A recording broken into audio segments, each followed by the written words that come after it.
take a minute here, guys.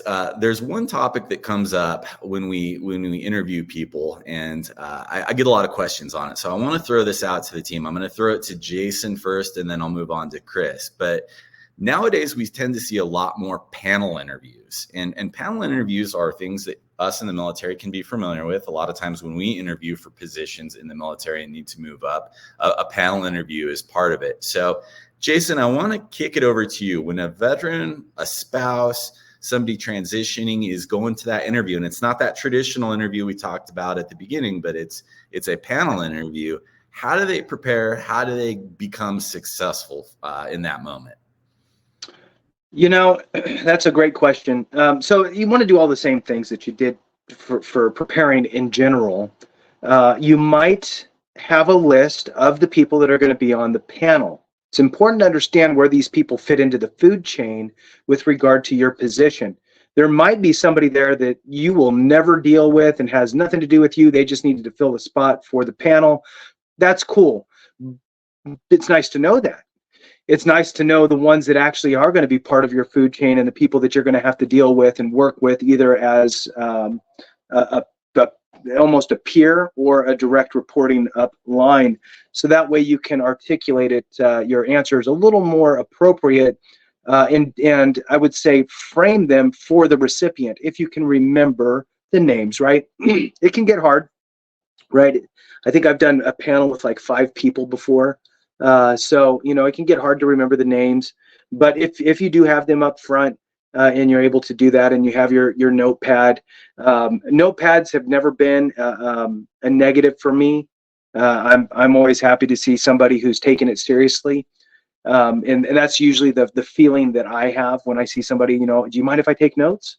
Or I jotted down a couple things. I just want to make sure I didn't forget. Is that okay? They're respectful and nice, and I enjoy that. So I would say with the panel, the other thing is look around at the room. Right? You can't just keep staring at the one person that you feel familiar with and you're comfortable with. You have to look at everybody in your answer. So, Randy's going to ask me a question. I'm looking intently at Randy. Now I'm going to answer. I start to answer with Randy. I'm going to scan the room, giving each person a minute, well, maybe less than a minute, but give each person 5 or 10 seconds, right? And then I'm going to loop back to Randy, and I'm going to wrap it up with Randy. That's my approach. Chris, what do you have for us? Yeah, panel interviews are a little freaky. I mean, I've never been a big fan of panel interviews for, when I had the ability to influence a company's recruiting process. But sometimes they're really appropriate, especially if you're kind of on the like the university recruiting side, or you're at an open house or a job fair, and you're trying to do a lot with the time that you have. And the reason why I'm not a big fan is because panel interviews can be great if all of the interviewers are really skilled and really trained. It's hard to get that two-way dialogue going like you would in a one-on-one or a two-on-one type of interview. And so I think it really only covers surface level stuff, right?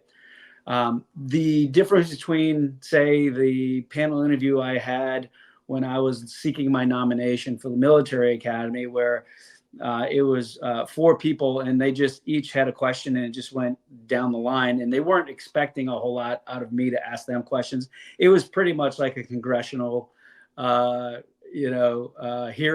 where Right. They said, tell me about this. What is your answer? Give me this. And so you just try to stay focused on giving them the best answer as crisply and as cleanly as you could.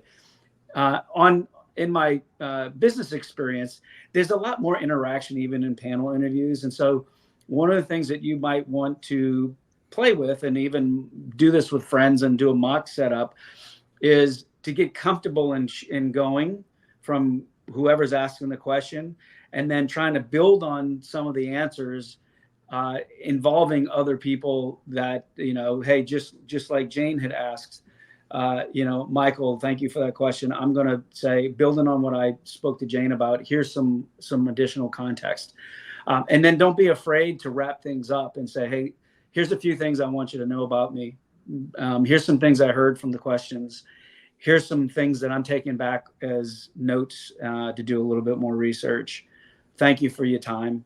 So there's maybe a little bit more formality and the ability to have some facilitation capability to get the most out of that, right? So you just don't feel like you're a deer in the headlights. In the certainly those facilitation techniques are great in any interview. It's just easier when it's one-on-one or Right. two. Yeah. We talk about the jargon, and even the companies have jargon, right? And so if you're on a side where they ask you something and you don't understand what they're asking, take the time to say, hey, could you explain that to me? That I'm not familiar with that nomenclature. Don't just try to answer it based upon what you think it is. Right. Right. And so, I mean, I've worked at companies where it was kind of like the military, where we kept a glossary of all of our jargon, right? Because the technology industry has all kinds of different nomenclatures and jargon. So, and I wouldn't expect a candidate to know all of it, but just be open that, and just know that there is that there.